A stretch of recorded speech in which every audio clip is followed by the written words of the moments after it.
Olá pessoal, nosso assunto hoje pelo canal IFRS, voltado para pequenas e médias empresas.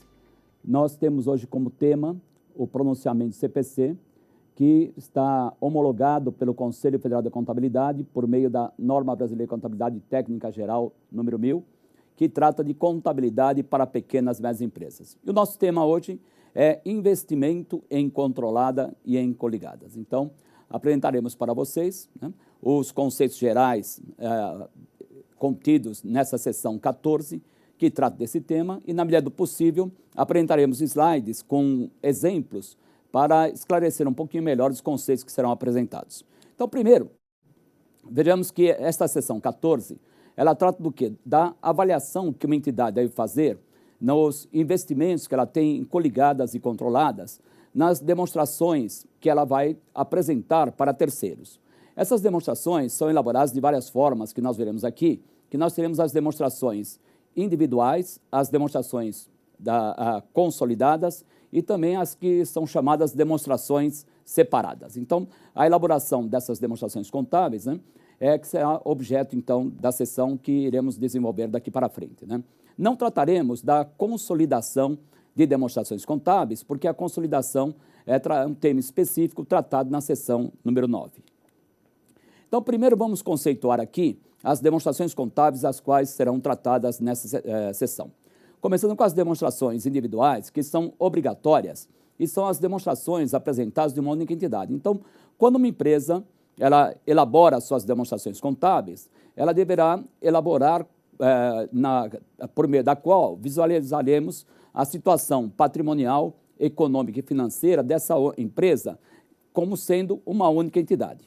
Agora, caso essa empresa faça parte de um grupo econômico, e o grupo econômico ele é formado pela controladora e suas controladas, então esse grupo econômico deverá apresentar as demonstrações consolidadas, nas quais são apresentadas as várias empresas que fazem parte desse grupo, como se fossem apenas uma empresa. Então, nós temos as demonstrações individuais de cada empresa que compõe um grupo e as demonstrações consolidadas, porque nós temos na contabilidade, né, um fundamento chamado essência sobre a forma. Então, na forma, num grupo econômico, nós temos várias entidades, várias empresas, porém, na essência, é como se fosse apenas uma, e o que mostra essa essência é o balanço consolidado.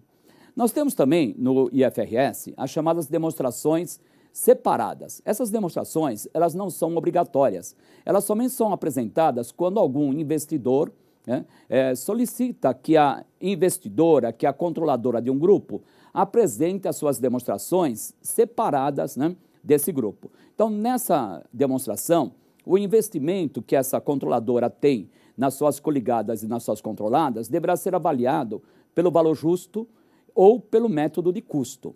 Valor justo seria valor de mercado. Então, se o investimento é numa empresa de capital aberto, que tem ações cotadas na Bolsa, é possível nós obtermos, de uma forma razoavelmente fácil, né, o valor de mercado, o valor justo. Porém, se ela não tem ações negociadas na Bolsa, seria um pouco difícil determinarmos o valor justo desse investimento. Então, nesse caso, a avaliação seria feita pelo método de custo. Ressaltando que essas demonstrações separadas, elas não são obrigatórias aqui no Brasil. E somente serão apresentadas quando algum investidor, algum credor solicite que a controladora de um grupo apresente as suas demonstrações, né, de forma isolada, de forma separada do grupo. Então, o que nós trataremos aqui será a avaliação do investimento em coligadas e controladas nas demonstrações individuais de uma controladora, né? Porque, como nós mencionamos anteriormente, no caso do consolidado, há uma seção específica para as demonstrações consolidadas, e essa será tratada num outro capítulo do canal IFRS, e as demonstrações separadas não são objeto dessa seção e também não são obrigatórias aqui no Brasil. Bem, então, olha, para entendermos um pouquinho melhor aqui do que nós trataremos, né? Então, observem que, no quadro do lado esquerdo, nós temos o quê? Na parte de baixo, as demonstrações de duas empresas, empresa alfa e empresa beta. Essas duas empresas, elas devem elaborar suas demonstrações individuais. Vamos considerar que 70% do capital da empresa alfa pertence à empresa holding, cuja demonstração está ali na parte de cima, né? Então, a empresa beta também apresenta suas demonstrações individuais e 30% do capital dela pertence à empresa holding. Então, na demonstração individual da empresa holding, ela vai avaliar esse investimento pelo método da equivalência patrimonial que nós vamos tratar daqui para frente, né? Então, na demonstração individual, nós deveremos avaliar os investimentos pelo método da equivalência patrimonial. Enquanto que nas demonstrações consolidadas, que estão ali do lado direito da tela, então, no processo de consolidação, o investimento que uma empresa tem nas suas controladas, ele deve ser eliminado. Então, no processo de consolidação, nós somamos os ativos e passivos da controladora com os ativos e passivos das suas controladas, né? E, consequentemente, o investimento que ela tem nessa controlada, ele é eliminado. Enquanto que o investimento que ela tem na empresa beta, que no caso aqui seria uma coligada, ele será apresentado pelo método da equivalência patrimonial. Então, na empresa, no balanço individual, o investimento, tanto na controlada quanto na coligada, será avaliado pelo método da equivalência patrimonial. Enquanto que, na demonstração consolidada, o investimento na controladora, ele é eliminado e o investimento na coligada, ele será apresentado também pelo método da equivalência patrimonial. Vejamos, então, né, alguns conceitos, né, que devemos aplicar para determinar quais investimentos serão classificados como coligadas e quais serão classificados como controladas. Então, olha, coligada é uma entidade sobre a qual o investidor ou a empresa investidora, ela tem influência significativa, né? E que não é sua controlada, né? E também não é um empreendimento controlado em conjunto. Então, o que quer dizer isso aqui? Olha, influência significativa, como nós veremos na sequência, há algumas características que definem o que vem a ser essa influência. Então, é quando a investidora, de alguma forma, ela tem influência nas decisões tomadas pela administração da empresa investida. Ela tem influência, mas ela não tem o controle, ela não tem o poder de decisão. Então, a coligada é uma entidade sobre a qual a investidora ela tem, de alguma forma, influência significativa na administração, sem ter o controle, sem ter o poder de decisão.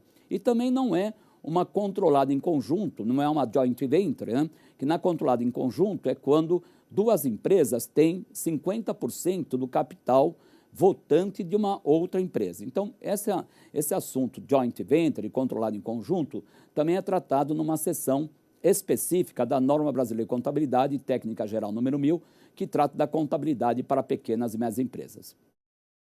Agora, o que vem a ser, afinal, né, essa influência, né?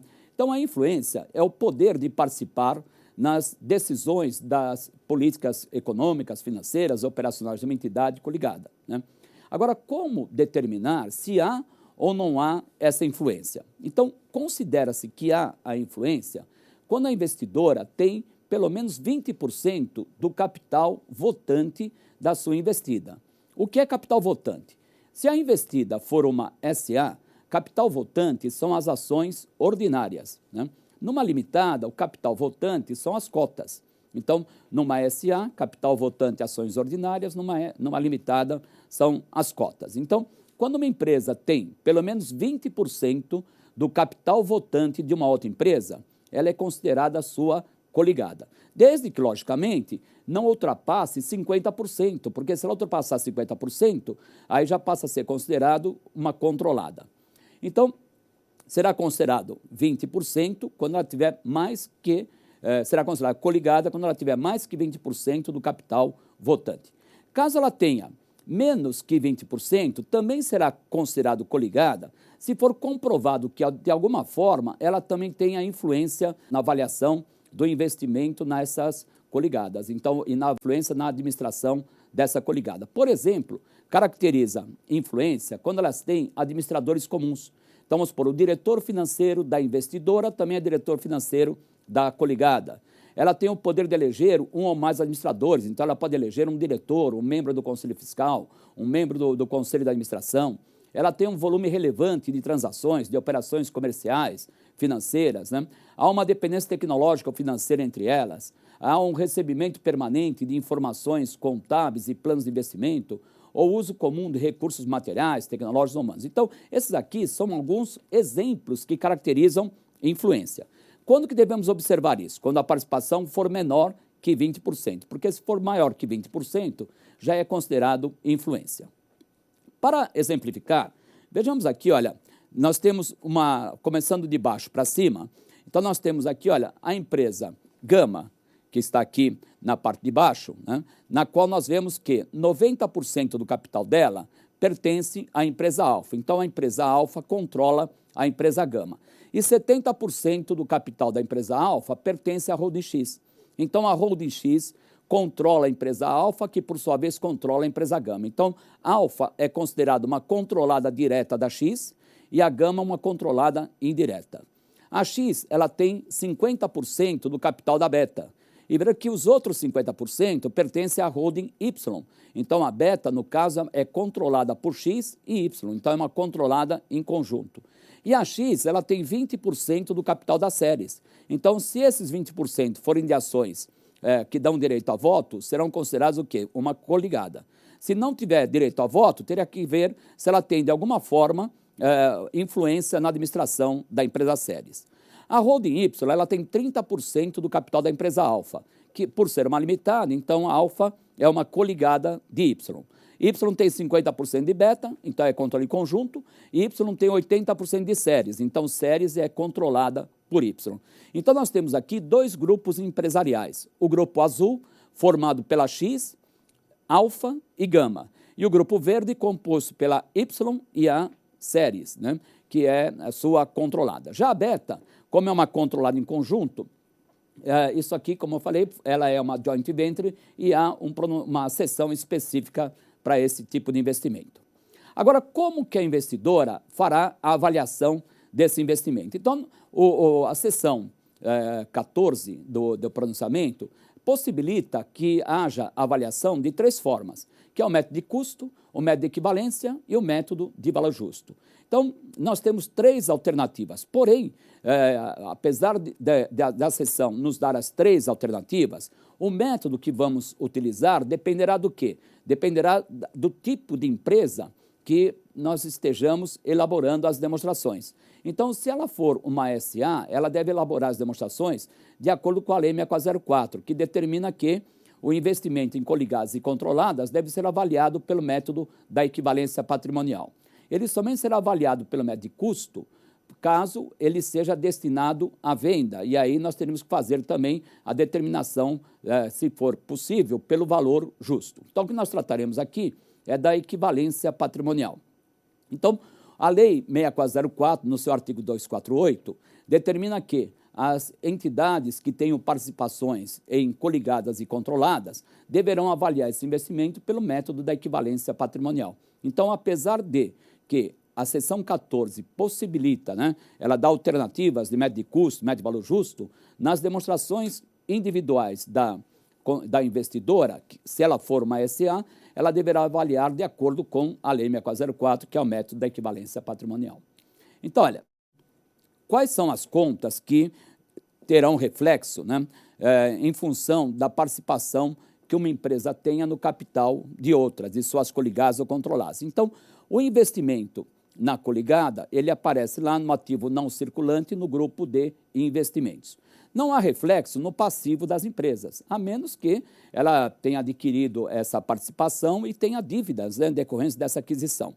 No resultado, nós vamos reconhecer o efeito da participação da investidora no resultado dessas coligadas, né? Então, se for receita, vamos lançar ali na linha de outras receitas, e se a coligada tiver prejuízo, vamos apresentar ali outras despesas, né? E aí, na sequência, nós temos ali a continuação da demonstração do resultado até chegar na linha lá do resultado líquido do período. Então, vejam que no balanço patrimonial, no ativo, nós teremos o investimento nas coligadas e controladas, né, com o reflexo disso lá no resultado, que seria a participação da investidora nos resultados das suas investidas. Então, resumindo o que nós falamos, olha, quando uma empresa tem investimento numa coligada ou numa controlada, né, eventualmente, esse investimento ele pode estar à venda, ele poderá estar classificado no ativo circulante. Porém, o que nós tratamos aqui é do investimento quando ele não está à venda e, consequentemente, ele está no ativo não circulante, como sendo investimento em coligada ou investimento em controlada. Então, na demonstração individual, eles deverão ser avaliados pelo método da equivalência patrimonial. Nas demonstrações consolidadas, nós vamos avaliar também as coligadas pelo método da equivalência patrimonial, mas as controladas serão eliminadas no processo de consolidação. Nas demonstrações separadas, que são optativas, não são obrigatórias, né, aí então o investimento nas coligadas e tanto nas controladas seriam avaliados pelo método do valor justo. Então, o que nós trataremos aqui é da avaliação dos investimentos nas demonstrações individuais, ou seja, pelo método da equivalência patrimonial. Sob o método da equivalência patrimonial, o investimento é reconhecido inicialmente pelo preço da transação, ou seja, quanto custou, quanto que a investidora pagou na aquisição das ações ou cotas da sua coligada, né, incluindo aí custos que ela teve na transação, eventual corretagem, alguma coisa assim, né. E esse investimento ele será avaliado de acordo com a participação que ela tenha no capital dessa empresa, aplicado sobre os resultados dessa empresa. Então, quando a investida tiver lucro, a investidora vai reconhecer um ganho de equivalência patrimonial. E quando ela tiver prejuízo, vai ter, então, uma perda de equivalência patrimonial. Então, vejamos um exemplo. Olha, uma investidora adquire 20% do capital de uma investida e paga por esse investimento 250. E, desse momento, a investida ela tem um patrimônio líquido de 1.200. Então, na data da aquisição, que foi 1º de janeiro ali, ela tinha um investimento, então, a investida apresenta um patrimônio líquido de 1.200. Durante o ano, ela apurou um lucro de 150. Então, logicamente, se ela teve lucro, seu patrimônio líquido aumentou. Desse lucro, ela distribuiu 120 e encerrou o ano com um patrimônio líquido de 1.230. No ano seguinte, ela teve um prejuízo de 70 e, com isso, então, o seu patrimônio líquido diminuiu. E vamos considerar que aqueles dividendos que ela distribuiu, ela já efetuou o pagamento. Então, lá no caixa, saíram os 120 lá dos dividendos que foram distribuídos. Vamos ver o reflexo disso para a investidora que faça a avaliação desse investimento pelo método da equivalência patrimonial. Então, na aquisição, o que ela vai reconhecer? Ela vai reconhecer ali, olha, ela pagou 250. O valor patrimonial desse investimento equivale a 20% do patrimônio líquido da empresa nesse momento. Como o patrimônio líquido é 1.200, então 20% de 1.200 dá 240. Então, o valor patrimonial é 240, mas ela não pagou isso, ela pagou 250. Então, ela pagou 10 a mais. Então, esse 10 a mais que ela pagou é considerado, então, um ágio. Então, nós vamos desmembrar, vamos desdobrar o custo de aquisição, que foi 250, em 10 de ágio e 240 de valor patrimonial. A partir daí, nós vamos manter esse investimento ajustado de acordo com a evolução do patrimônio líquido da investida. Então, como a investida no ano apurou um lucro de 150, a investidora vai reconhecer a participação nesse lucro, que é 20%, então daria 30%. Então, ela lança ali, ó, como ajuste do investimento 30, e lá embaixo, no resultado, ela vai reconhecer um ganho de equivalência patrimonial de 30. Aí a investida, desses 150 de lucro, ela distribuiu 120. Então, a distribuição do dividendo diminui o patrimônio líquido. Então, diminuir o patrimônio líquido também vai diminuir a conta de investimento.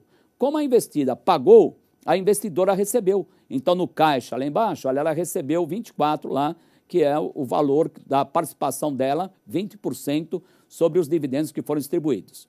E encerrou o ano com saldo de investimento de 246, que equivale a 20% do patrimônio líquido. No ano seguinte, como a investida apurou prejuízo, então o patrimônio líquido dela diminuiu. Se o patrimônio líquido diminuiu, o investimento também vai ser diminuído, proporcionalmente ali 14, que equivale a 20% do prejuízo, que foi 70. E a contrapartida lá no resultado, como sendo uma perda de equivalência patrimonial. Então, observem que o saldo final do patrimônio líquido ficaria sendo, então, 232, que equivale ao saldo, no caso ali, 20% do patrimônio líquido da investida, que nesse caso aí é 1.180. Então, nós temos aqui né? Um resuminho aí da avaliação do investimento pelo método da equivalência patrimonial. Bem, esse investimento que ela tem na sua coligada, né? Como ela pagou lá 250, ajustou lá pelo valor patrimonial, ela pagou esse ágio, esse valor a mais, na expectativa de uma lucratividade futura. Então, ela deverá, periodicamente, fazer uma análise para determinar se aquela lucratividade futura que ela tinha expectativa está ou não se realizando. E, caso não esteja, ela vai fazer, então, um ajuste ao valor recuperável, né?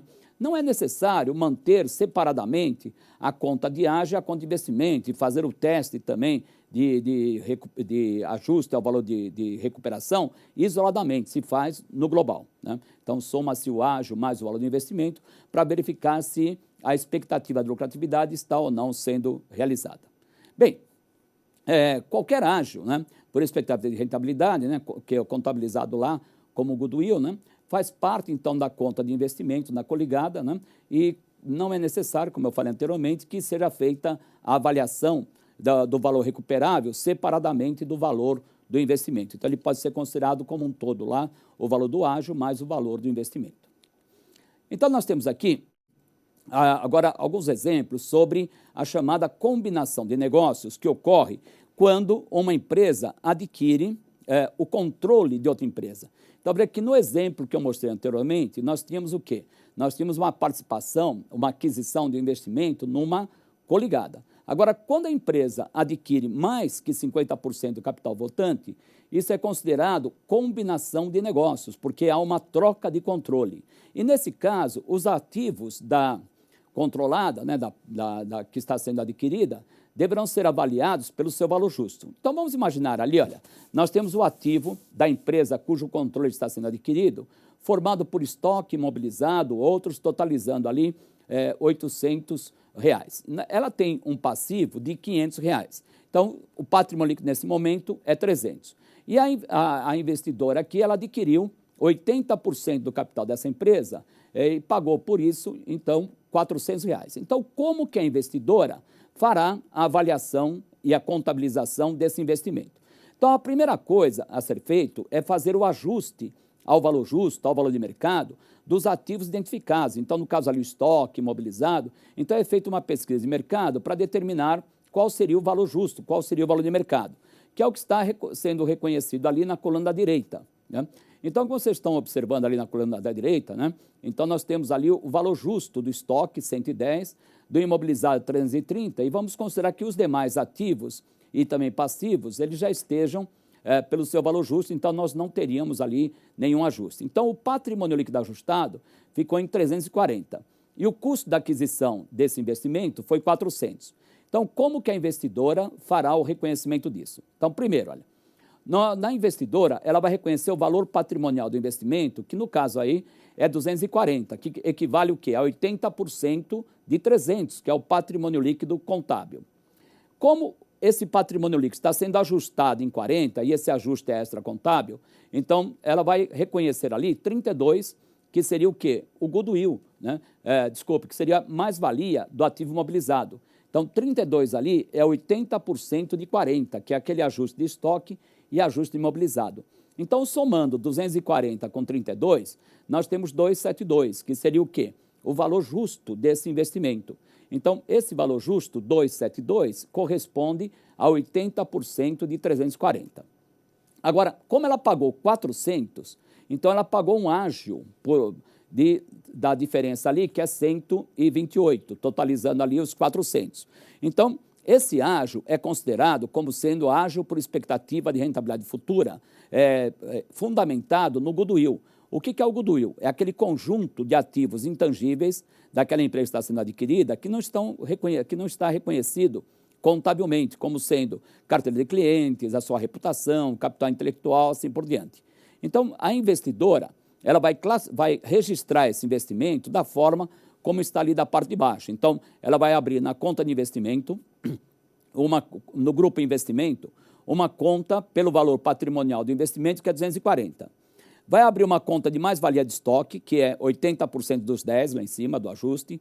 Uma conta de mais-valia de imobilizado, 24, que equivale a 80% de 30, que é o ajuste lá de imobilizado. E, numa outra conta, o ágio por rentabilidade futura, que é o que ela pagou lá, tendo como base o goodwill. Somando tudo ali, dá os 400. Essa contabilização é feita separadamente porque a conta de investimento será ajustada de acordo com a evolução do patrimônio líquido contábil da controlada. Se ela tiver lucro, aumenta, tiver prejuízo, vai diminuir. A conta de mais-valia do estoque de imobilizado, essas contas serão realizadas, serão baixadas para o resultado quando o estoque lá for vendido ou quando o imobilizado for depreciado ou baixado. Já a conta de ágio por rentabilidade futura, como está fundamentado no goodwill, e esse goodwill tem uma vida útil indeterminada, então ele não será realizado. Apenas anualmente a empresa deverá fazer a avaliação pela equivalência patrimonial.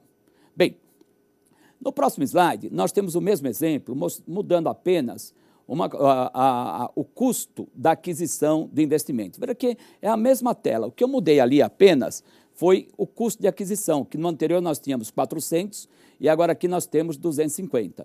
Então, fazendo os mesmos cálculos ali, o que nós observamos? Olha, o valor patrimonial de investimento é 240, a mais-valia é os 32, somando dá 272, só que o valor pago foi menor que isso. Então, no caso aqui, ó, nós temos ali uma expressão ali que, na realidade, não existe, né? Está ali só para, mais a título de brincadeira, né? O badwill, né? Porque quando ela paga mais, é goodwill. Se pagou a menos, então seria um badwill, aí, né? Uma expectativa de prejuízos que a empresa teria.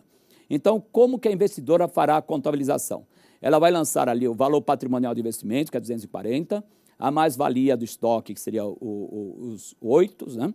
A mais-valia do imobilizado, 24. Então, no investimento, ela lançou 272. E, em contrapartida disso, né, ela vai tirar do caixa o pagamento, que foi feito de 250, e o lançamento complementar ali vai ser um ganho no resultado, chamado ganho por compra vantajosa. Então, quando ela paga mais que o valor justo, nós temos que reconhecer, então, um ágio por expectativa de lucratividade futura.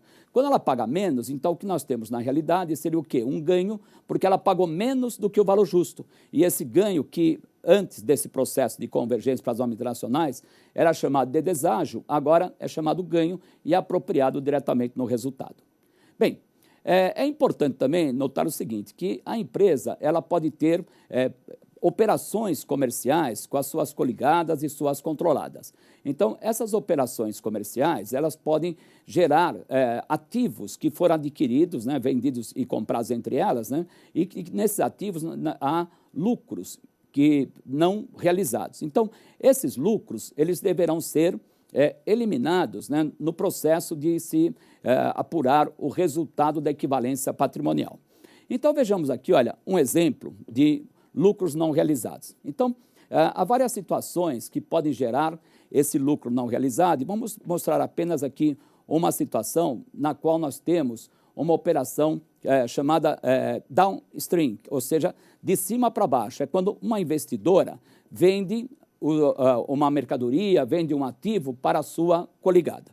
Então, imaginemos ali, ó, na primeira coluna, nós temos ali o balanço da investidora, que ela tem ali, olha, ela comprou a mercadoria de terceiros por um determinado valor, no caso ali nós teríamos um valor de 50, ela vendeu essa mercadoria para a sua coligada por 60, como custou 50, ela apurou um lucro de 10. Então, o lucro líquido dela fica sendo 10.